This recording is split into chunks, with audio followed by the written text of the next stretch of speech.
Hello, my name's Iwan and I'm the Artistic Director of the Barn Theatre in Cirencester. And today, we're in London. We're on the south bank of the Thames at this place, Shakespeare's Globe. So I'm on the way to rehearsals for Henry V, which are happening in London. We've left Cirencester this morning, early this morning, to check in on the team who are working incredibly hard in London.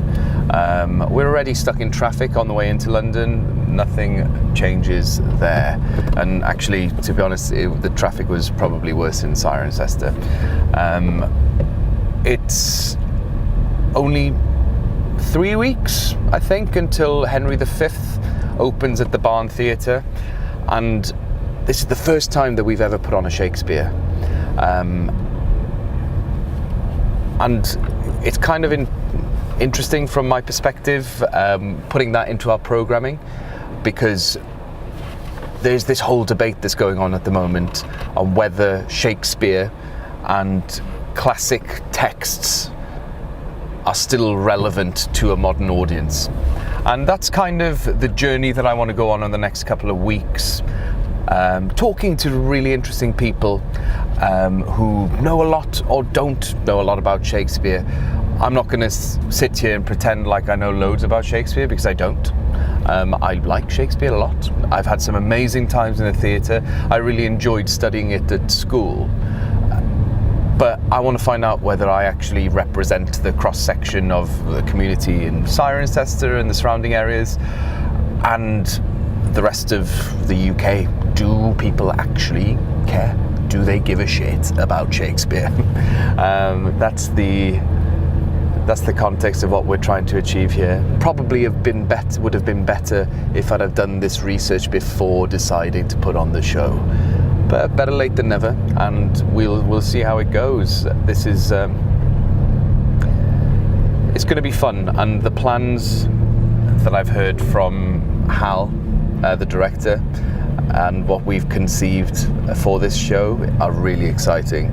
And the plan is to bring it to a new 2019 audience. But maybe, do they want that? Do actually people just want to see the old stuff? Do people want to see that classic Shakespeare in frilly costumes, or do they want it brought up to date with machine guns and parties and drugs and things like that? Well, that's the journey we're going to go on, and that's what we're going to explore. And I'm really excited to see what the outcome is. I'm really hoping that people still want to see Shakespeare, otherwise we're pretty screwed. But it's going to be an exciting journey, and I can't wait to see what they're doing in the rehearsal room.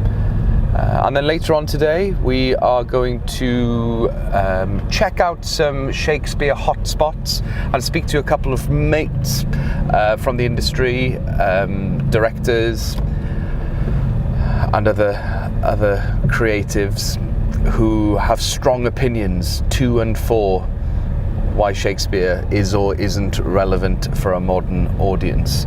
What I want to do is just start the conversation going. I don't have the answer. I've done a bit of Shakespeare in my time as an actor. I've watched a lot. I've seen some really shit Shakespeare as well. But I think that's the same of anything. I've seen some terrible modern plays, so I don't think it's anything to do with when it was written. You can't deny the fact that Shakespeare's work is ridiculous. It's incredible. Do I think every one of his plays is incredible? Or do I want to? Well, obviously, he's a freak of nature. How can one guy write so much incredible content? Would I pick up Shakespeare and read it for myself just for fun? Probably not. Do I get inspired by going to see some of his works being readapted, reimagined all the time? Yeah, it's absolutely amazing. I remember one of my earliest memories of being in the theatre was when I went with my school teacher, Fiona Earle, with the school, Miss Earle, when I went with Miss Earl to Stratford-upon-Avon. I must have been 11 or 12 years old, maybe a bit older, to see A Midsummer Night's Dream in the RSC. And it blew my mind. And at the time, I think I was pretty sure that I was going to have a horrible time. So when I went to Stratford, I saw this production of Midsummer Night's Dream. I had something in my head about what Shakespeare is all about. I was picking up the book and I was reading it and I was going, I don't understand what this language means. But I went to see that play, and the world that they created wasn't sort of that traditional world. It's a fantasy anyhow, but they really sort of adapted it for young people to absolutely love it, and they brought in musical elements, heavy design elements. I remember the world was, I think it was based on like a rubbish dump, and just it was so entertaining and it was so imaginative. And for me, at that time, I don't think I was into theatre, but Shakespeare was like a route into it for me. So I'm quite grateful. It might not be my niche or the thing that that I've ended up doing or known for, but I'm incredibly grateful because it certainly paved the way for me to get into theatre. And I wouldn't have done that. I personally don't think I'd have ever ended up in theatre for my profession if it wasn't for Shakespeare. So that's quite a bold statement. This is the thing I'm probably worst at. I think I am pretty terrible at quoting anything, and that's maybe why I found Shakespeare a bit difficult. I remember. I think in drama school we had to learn sonnets for a class with a lovely lady called Sheila Allen, who was sort of a stalwart of the RSC, and she made us learn sonnets, which again, they're sort of mini little stories within themselves. And I remember the first couple of lines of one. I'll try to remember. Weary with toil, I haste me to my bed, the dear repose for limbs with travel tired. Something like that. But to be honest, no, I'm so terrible. I obviously know the iconic lines from Henry, having read that quite a lot at the moment. Once more into the breach, dear friends, once more. And I really enjoyed watching Antony and Cleopatra. Not Antony and Cleopatra, Julius Caesar at the RSC last year, and you've got some epic lines like from that I can remember, but I'll misquote so terribly that I'm not even going to try and bother now. There's the classic Romeo and Juliet lines that, again, I know, but would they be word perfect for me to embarrass myself on camera?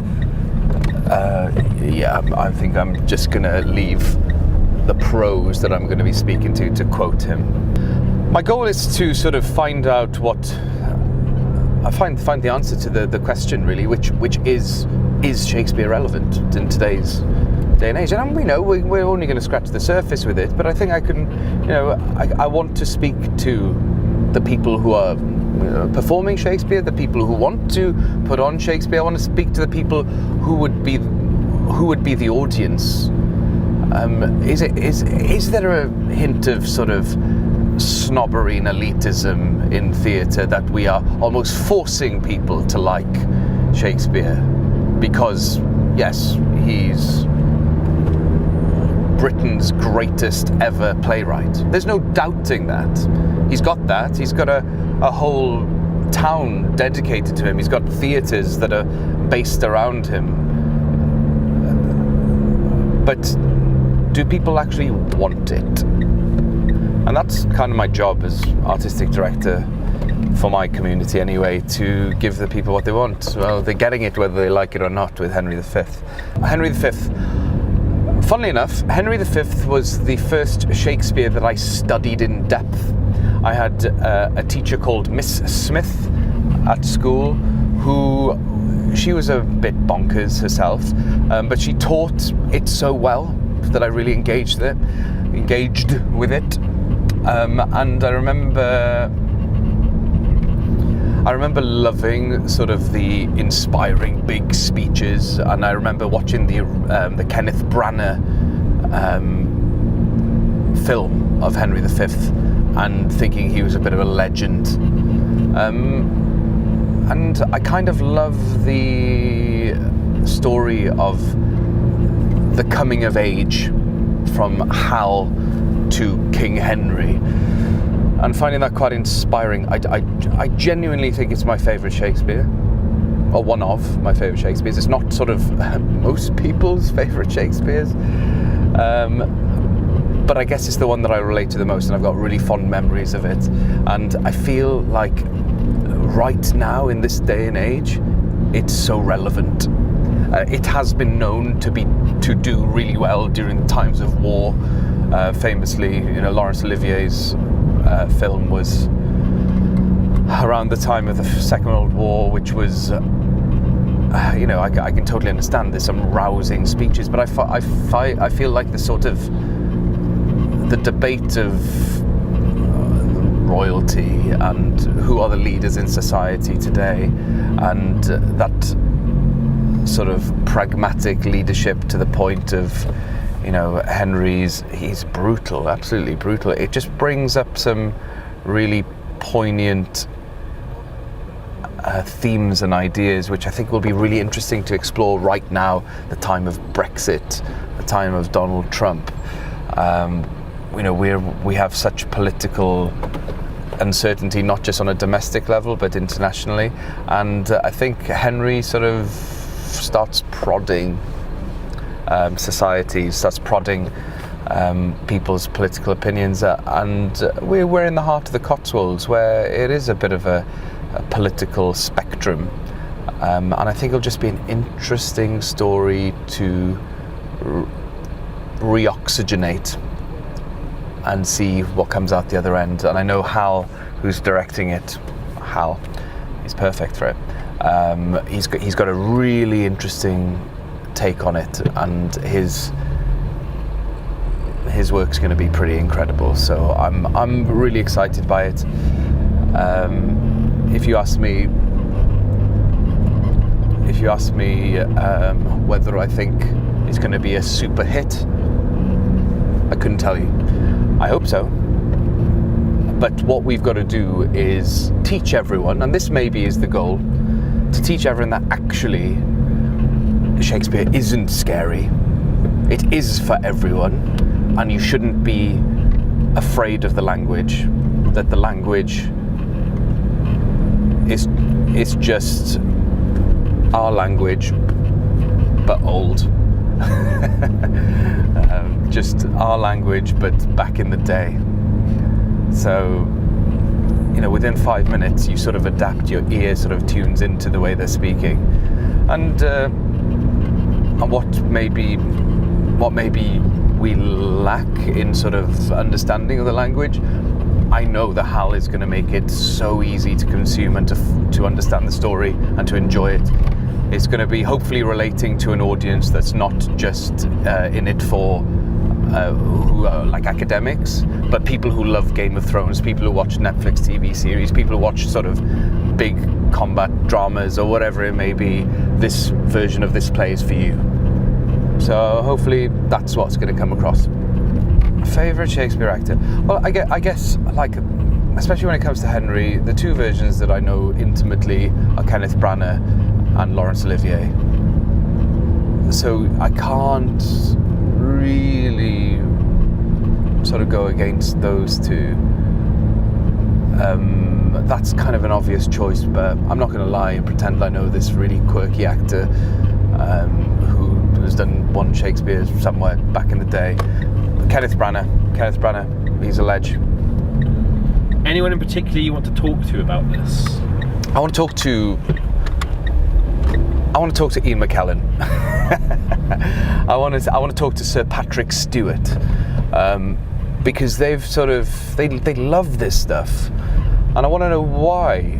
And I know or Judi Dench. I want to speak to Judi Dench. I just find from a personal side, I'm really intrigued to see how they came from where they came from, and how Shakespeare was that route. It basically was their route into becoming the superstars that they are today. And what was the fascination with Shakespeare, and what it means to them, and what gift it gives them as actors to do their work to the best of their ability, and why they think that Shakespeare has just stood the test of time. Not just in this country, there are Shakespeare festivals all over the world. And I don't think we appreciate that in the UK. It's like how massive. I think school kids just think it's a burden on them to go and study Shakespeare because they have to. And I think it's a shame that they're made to read it. They should just be sent to the theatre to watch it, or watch some of the old. I'm sure Judi Dench and Ian McKellen and Sir Patrick Stewart, or Dame Judi Dench, Sir Ian McKellen and Sir Patrick Stewart. They're on DVDs and stuff. Watching those guys, they'll definitely fall in love with Shakespeare. I think he'd probably have a lot to say about it, to be honest. As we've sort of see in a lot of his histories, he tackles what's going on in the world head on. So if he was around in this day and age, I'm sure he would have been writing a play about it. But it'd probably be so cleverly written that he wouldn't realise that he's mocking us. But actually I think that's why Henry's almost perfect, because Henry, in the context of Brexit, works, and now we're here. So I'm on the tube now. We're just turning up at Royal Oak, where the rehearsal studio is for Henry V. So what we're going to try and achieve over the next couple of weeks in this exploration, these series of videos, is trying to demystify the myth that Shakespeare's scary. I don't think Shakespeare's scary. I did, I'm not going to lie to you. I found it really difficult when I was in school, but I persevered with it, and I ended up absolutely loving it. Am I an expert? No, I'm not an expert.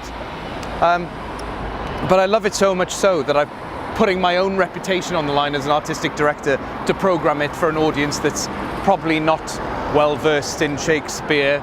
They've never had a theatre in the area that does Shakespeare. That's a lie, there's the Royal Shakespeare Company just up the road. But Cirencester's never had a lot of Shakespeare.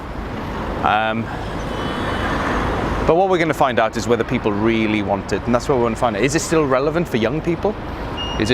Do all theatre goers actually want to watch Shakespeare?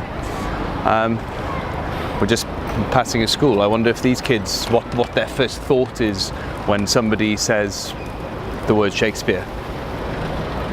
And I'm going to be honest, I was shit scared when I first had to perform it. I had to read it in front of everyone. I didn't have a clue what was going on, but I'm so glad that I persisted.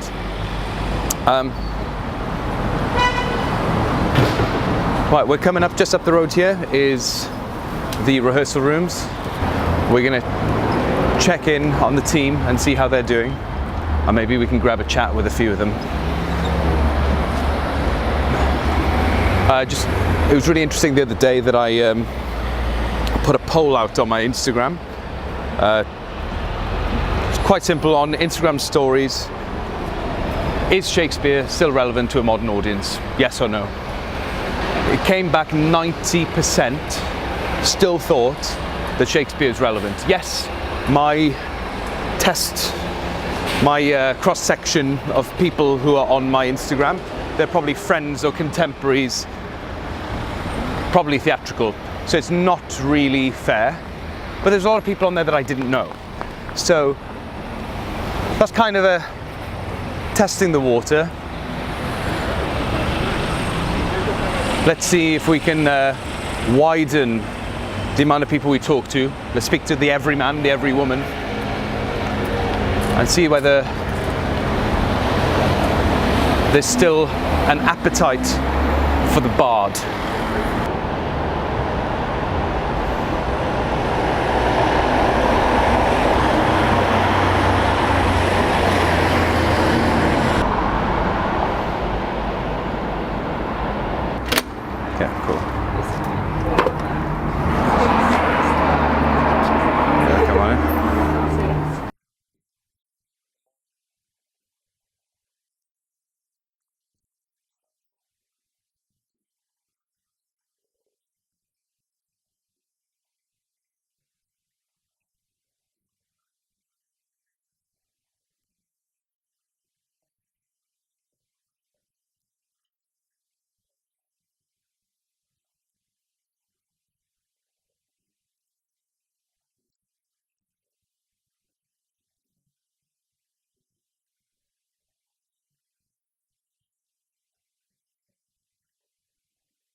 take a look around of the thousands of school children and tourists who have come to the Globe, and they all want a bit of Shakespeare. It's absolutely incredible to see. Just, I can't believe it's like reams and reams of school children everywhere, tourists, visitors, Londoners, theatre goers who come here because they think this is absolutely vital to culture of the UK, to theatre. And the proof's in the pudding, really. There's a thirst, there's a hunger for it, and that's why they're here. So as you can see, I've got my podcast studio on my back. I've come to London today and I wanted to go and speak to some people, just theatrical people, normal people, directors, creatives, actors, and see whether they still think Shakespeare is relevant. And the one thing I want to know as well is, yes, there's loads of school children here. Are they here because they're forced to be here? Or do they have a passion for Shakespeare's work? Do they feel like it's been burdened upon them, or do they welcome it? Do they think it's important? Do they think the past should be left in the past, or do they want to just get involved and learn a little bit of their literary, their theatrical history? And does it get them going? Does it get them excited? So the next couple of weeks, the next couple of videos that we're going to make are really going to explore this in depth. And you know, I'm not a journalist, but I'm going to do my best. I'm definitely not a journalist, but I'm going to do my best to sort of tell the story from everyone's perspective. In fact, I want to ask you now, if you want to get involved, if you want to talk to me about Shakespeare, about his work, about Henry V, then please get in touch. There'll be a contact email below, or just message the Barn Theatre and I'll come and find you and we'll chat. It's been,